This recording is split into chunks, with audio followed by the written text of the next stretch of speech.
हाँ जी, मैं जी, मेरा नाम वंदना प्रेशवा। मैं सचिव उद्योग हूँ, secretary industries government of Bihar में। और हमारी एक टीम आई हुई है बिहार से, डायरेक्टर इंडस्ट्रीज़ आलोक और जॉइंट सेक्रेटरी इंडस्ट्रीज़ रवि।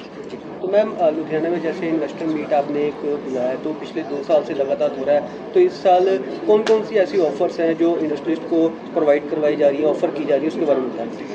जी, ये हम लोग लुधियाना पहले भी आए हैं और उसका अच्छा रिस्पॉन्स मिला है। कुछ इंडस्ट्रीज़ वहाँ पे आए हैं, वहाँ पे जैसे ओसवाल का हमने बताया कि लॉजिस्टिक्स का आया है। और लेकिन इस बार हम लोग फ़ोकस कर रहे हैं टेक्सटाइल्स पे और गारमेंट्स पे। और हमारे इन्वेस्टर्स से बात हुई है और बहुत लोग अपना इन्वेस्टमेंट्स को बढ़ाना चाहते हैं, मतलब एक्सपैंड करना चाहते हैं। तो हमने कहा कि जो आपकी अगली यूनिट है आप बिहार में लगाइए और हम वहाँ पे आपको इंसेंटिव्स देंगे। जैसे कि हम लोग कैपिटल इंसेंटिव देते हैं, इंटरेस्ट सबवेंशन का देते हैं, लेबर का देते हैं, लेबर एम्प्लॉयमेंट का देते हैं हम लोग।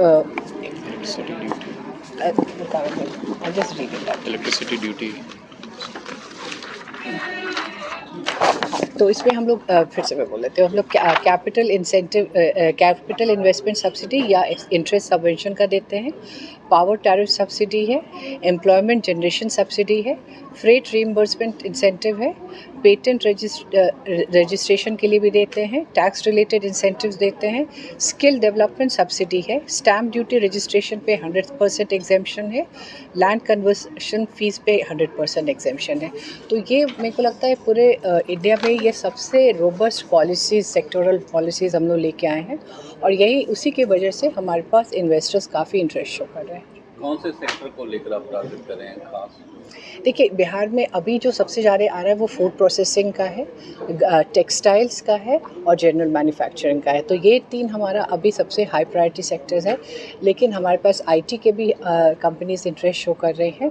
तो वो बहुत ही बड़ा बास्केट है। लेकिन अभी food processing, leather and textiles and general तो मैन्युफैक्चरिंग। मैम जैसे इन्वेस्टर से आपने बोला कि आपकी मीटिंग हुई है, तो फिलहाल अभी इस सेशन में किसी ने एमओयू साइन किया आपके साथ किसने, या देखिए, कमिटमेंट ऐसी एमओयू दी है? जो साइन होते हैं वो दिसंबर में साइन होगा। जी। तो अभी हम लोग बातचीत करके जाते हैं, फिर इसके बाद उनको भी थोड़ा सा हम लोग और फिर फॉलो अप करते हैं। तो उसके बाद एमओयू तो हमारा दिसंबर में साइन होगा। वो एक समेकित रूप से बड़े पैमाने पे साइन होता है। मैम पहले जो आपने सबमिट किए उससे कितना का बेनिफिट मिला, कितना बिजनेस जो आपको मिला? जैसा मैंने कहा कि पिछला जो समिट किया था हम लोगों ने, उसमें हम लोगों ने 278 एमओयूज़ किया और उसमें करीब 50,000 करोड़ का हमारा इन्वेस्टमेंट हम लोगों ने एमओयू किया था उसमें। और within 10 months of signing that हम लोगों ने अभी तक उसमें से 38,000 करोड़ का इन्वेस्टमेंट्स का प्रॉमिस लेके काम शुरू करवा दिया है। कोई पंजाब की बड़ी नाम दी कुछ जहाँ लुधियाना से जो इंडस्ट्री संबंधित हैं क्या? लुधियाना से भी लोग आ रहे हैं। जैसे मैंने कहा कि कमल ओसवाल साहब है, उनका है वहाँ लॉजिस्टिक्स का, उन्होंने हाजीपुर में किया है, बहुत बड़ा उन्होंने इन्वेस्टमेंट किया है। तो मैम जैसे पंजाब लैंडलॉक प्रदेश है, तो बिहार में ऐसी कोई लिमिटेशंस इंडस्ट्री को लेके तो नहीं है? जैसे पंजाब इस मामले में थोड़ा पीछे रह जाता है ट्रांसपोर्टेशन को लेके, लैंडलॉक स्टेट है तो उसको लेके। जी, जिस तरह से पंजाब लैंडलॉक्ड है उसी तरह बिहार भी है, लेकिन पंजाब में भी ड्राई पोर्ट है और हमारे बिहार में भी अब एक ड्राई पोर्ट खुल गया है बिहटा के पास। तो उससे क्या होता है कि बहुत ही सहूलियत हो जाती है एक्सपोर्ट्स करने में। तो ऐसा कोई उसकी वजह से ये लैंडलॉक होने की वजह से ऐसा कोई ड्रॉबैक नहीं मुझे लगता है कोई है। तो मैम लगता है जैसे लेबर जो है वो बिहार या यूपी से ही ज़्यादातर पंजाब में आती है फैक्ट्रियों में, इंडस्ट्री में काम करने के लिए। तो इस चीज़ का बेनिफिट्स जो है इंडस्ट्रिस्ट को मिलेगा, तो जो लोकल लेबर है उनको प्रोवाइड हो जाएगी।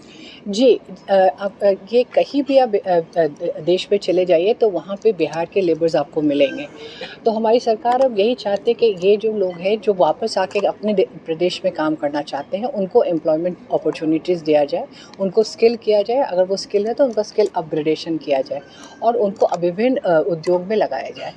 तो ये लोगों के लिए भी अच्छा है कि वो अपने घर में आके काम करेंगे, परिवार के साथ रहेंगे और इससे हमारा एम्प्लॉयमेंट बढ़ेगा और लोग और हमारे लेबर्स, क्योंकि ऑलरेडी उनका पॉपुलैरिटी बहुत ही लोगों के बीच में, पंजाब में भी वो लोग बहुत मेहनत करते हैं, तो उससे बिहार को फ़ायदा होगा।